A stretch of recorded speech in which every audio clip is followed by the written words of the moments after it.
산상수훈 세 번째 시간입니다. 오늘 주시는 말씀 마태복음 5장 5절입니다. 온유한 자는 복이 있나니 그들이 땅을 기업으로 받을 것이며, 말씀을 본문으로 온유한 자라는 제목으로 은혜를 나누려고 합니다. 예수님께서 세 번째로 복이 있다, 온유한 자 그가 땅을 기업으로 받을 것이라고 말씀하셨습니다. 오늘은 예수님이 말씀하시는 온유한 자의 의미를 알아보려고 합니다. 우리는 보통 온유를 성격이나 태도가 부드럽고 온화한 것으로 알고 있습니다. 그런데 팔복에서 나온 산상수훈에서의 심령이 가난함, 애통, 이런 것들은 성령을 받은 사람에게서 나오는 것이라는 겁니다. 그렇기 때문에 온유의 의미는 세상 사람들이 말하는 온유의 의미와는 다른 것입니다. 태도가 부드럽고 온유한 사람들은 다른 종교인들이나 불신자들 중에서 많습니다. 아니, 그쪽이 더 많을 수도 있습니다. 그런 것은 선천적으로 타고나는 기질일 수도 있습니다.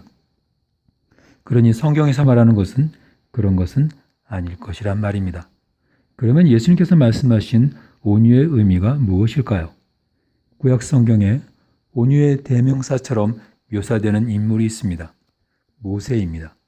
민수기 12장 3절, 이 사람 모세는 온유함이 지면의 모든 사람보다 더하더라. 성경은 모세의 온유함에 대해서 극찬을 하고 있습니다. 우리가 알다시피 모세는 욱하는 성질 때문에 애굽 사람을 때려 죽인 일이 있습니다. 또 이스라엘 사람들을 가나안으로 이끌고 가며 수시로 야단치고 화를 냈습니다. 심지어 하나님 앞에서 반석을 두들겨 패기도 했고, 첫 번째 십계명 돌판을 받아서 시내산 아래로 내려왔을 때 이스라엘이 금송아지를 만들어 놓고 잔치를 벌이자 십계명 돌판을 그들에게 집어 던져서 박살을 냈던 사람입니다. 그러니까 이 사람은 세상 사람들이 말하는 온유하고는 거리가 먼 사람입니다. 아니, 아주 불같은 성품의 사람일 가능성이 높습니다. 성경에서 말하는 온유라는 단어는 가난한, 억압받는, 겸손한, 짓눌린, 이런 뜻을 가지고 있습니다. 히브리 사람들에게 있어서 온유는 부드럽고 다정한 성품을 가리키는 것보다 그 사람이 닥친 상황에 대처하는 반응, 이런 것이라고 볼 수 있습니다. 마태복음 11장 28절에서 30절까지 말씀입니다. 수고하고 무거운 짐진 자들아, 다 내게로 오라. 내가 너희를 쉬게 하리라. 나는 마음이 온유하고 겸손하니 나의 멍에를 메고 내게 배우라. 그리하면 너희 마음이 쉼을 얻으리니 이는 내 멍에는 쉽고 내 짐은 가벼움이라 하시니라. 여기서 예수님이 하신 말씀, 온유하고 겸손하다가 똑같은 단어입니다. 그러니까 온유라는 단어는 심령이 가난한 자에게서의 가난과 애통하는 자에게서의 애통을 모두 품고 있는 그런 단어입니다. 심령이 가난한 자는 자신과 세상의 죄로 말미암아 애통하게 되어 있고, 그들은 온유의 상태가 된다는 말입니다. 그러니까 산상수훈은 모두가 연결되어 있습니다. 마태복음 21장으로 가면 겸손이라는 단어가 온유로도 쓰입니다. 마태복음 21장 5절, 시온 딸에게 이르기를 내 왕이 내게 임하나니 그는 겸손하여 낙이 곧 멍에 매는 짐승의 새끼를 탓도다 하라 하였느니라. 여기서 겸손의 자리에 쓰여진 단어가 온유라는 단어 프라우스입니다. 그러니까 히브리 사람들에게 있어서 온유라는 것은 고난과 핍박과 억눌림과 낮은 자리 등과 관련이 있습니다. 히브리 사람들에게 있어서 겸손은 하나님 앞에 선 자의 마땅한 삶을 가리킵니다. 예수님께서 십자가를 지시려 예루살렘에 올라가실 때 나귀를 타시고 가십니다. 십자가를 지시려 가는 것입니다.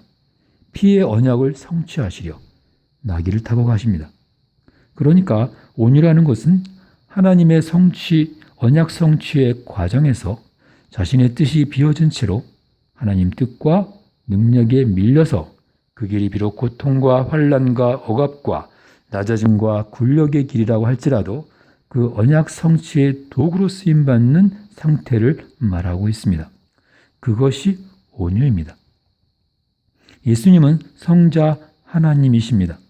그런 분이 역사 속에 내려오셔서 자신의 능력을 발휘하여 자신의 뜻을 관철시키거나 자신을 증명하거나 자랑할 수 없었습니다.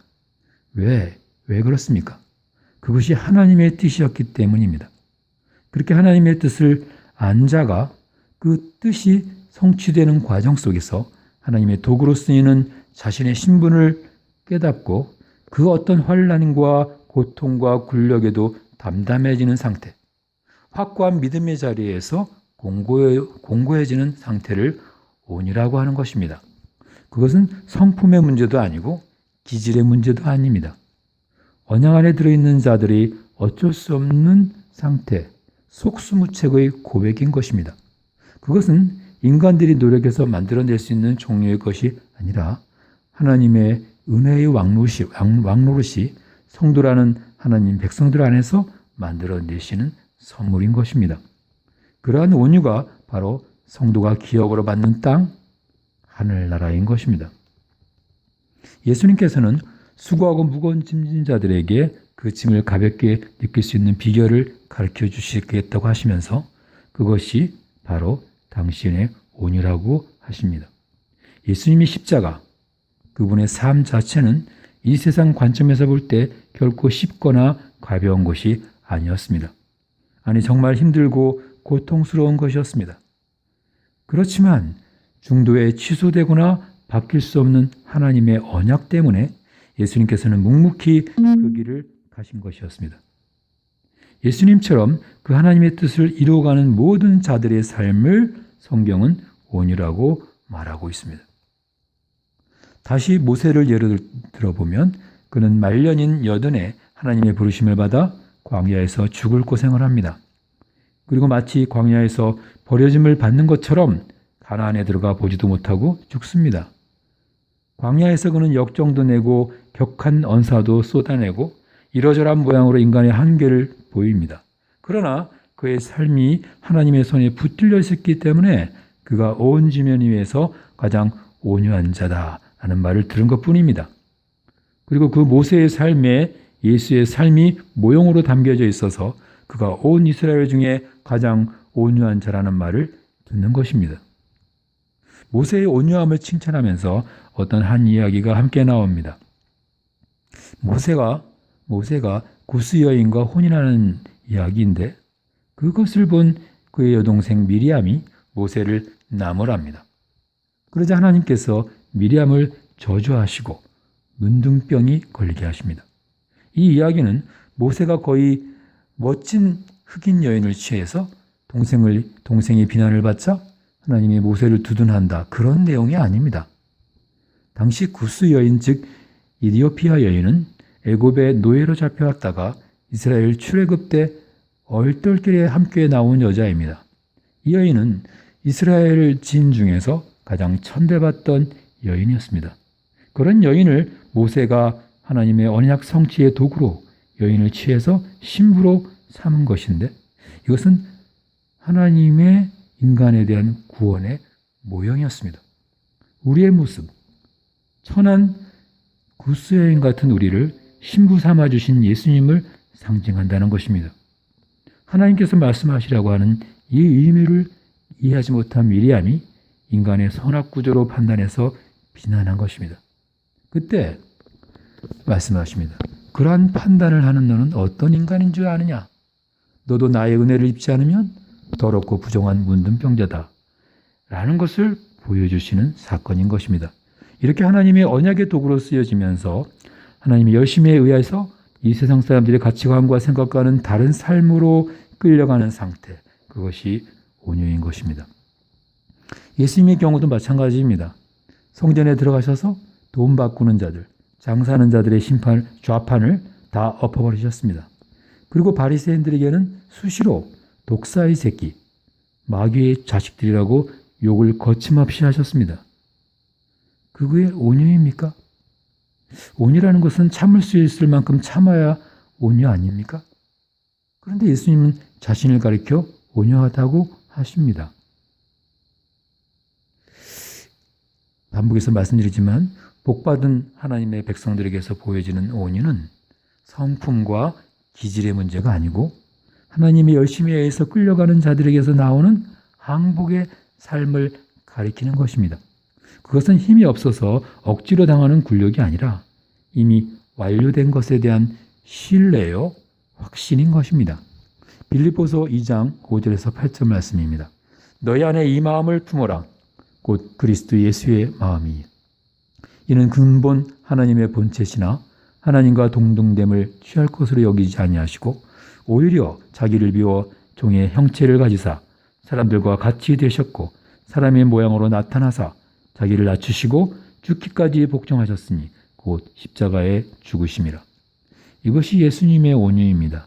이 모습이 천국 백성들의 존재하는 양식입니다. 존재하는 모습이라는 것입니다. 점차로 내가 비워지게 되고 결국은 내 안에 하나님으로 가득 채워지는 그 상태로 완성되는 것입니다. 그 완성은 천국에서 완벽하게 완성될 것입니다. 그것이 온유입니다. 그 어떤 욕망이나 외적 환경의 변화에 의해서도 흔들리지 않게 되는 삶, 성도의 삶, 그것이 온유라는 말입니다. 사무엘하 16장에 다윗이 아들의 압살롬의 반역을 피해서 도망가는 장면이 나옵니다. 그때 전 왕인 사울의 친척 시므이가 뒤를 따라오면서 욕을 합니다. 그러자 신하가 가서 그자를 죽여버리겠다고 합니다. 그런데 다윗이 말립니다. 다윗의 눈에는 시므이가 보이지 않습니다. 그는 시므이 뒤에 계신 하나님을 보고 있습니다. 그게 하나님의 뜻이라면 그를 죽인다고 해도 또 다른 시므이가 자신에게 올 것을 아는 것입니다. 그래서 용서할 수 있었습니다. 이것은 성품이나 기질 문제가 아닙니다. 하나님의 뜻을 안 자가 자신의 무력함을 인정하는 것입니다. 그것을 온유라고 합니다. 예수님의 모습입니다. 베드로전서 2장 23절에서 24절. 욕을 당하시되 맞대어 욕하지 아니하시고 고난을 당하시되 위협하지 아니하시고 오직 공의로 심판하시는 이에게 부탁하시며 친히 나무에 달려 그 몸으로 우리 죄를 담당하셨으니 이는 우리로 죄에 대해서 죽고 의에 대하여 살게 하려 하심이라. 그가 채찍에 맞음으로 너희는 나음을 얻었나니. 온유의 예수님께서 모든 것을 하나님 아버지께 부탁해 버리십니다. 자신이 응대하거나 복수하지 않으십니다. 예수님을 믿는 우리도 하나님의 은혜로 이런 모습으로 만들어져 가실 것입니다. 쉽지는 않을 것이지만 하나님께서 믿는 자들을 이끌어 가신다는 것입니다. 오늘 이 온유가 우리 모두에게 성령님께서 가르쳐 주신 지혜로 우리에게 온유한 하나님의 뜻대로 이끌어져가는 오늘 하루가 되기를 원합니다. 기도하겠습니다. 하나님, 산상수원 세 번째 온유에 대해서 들었습니다.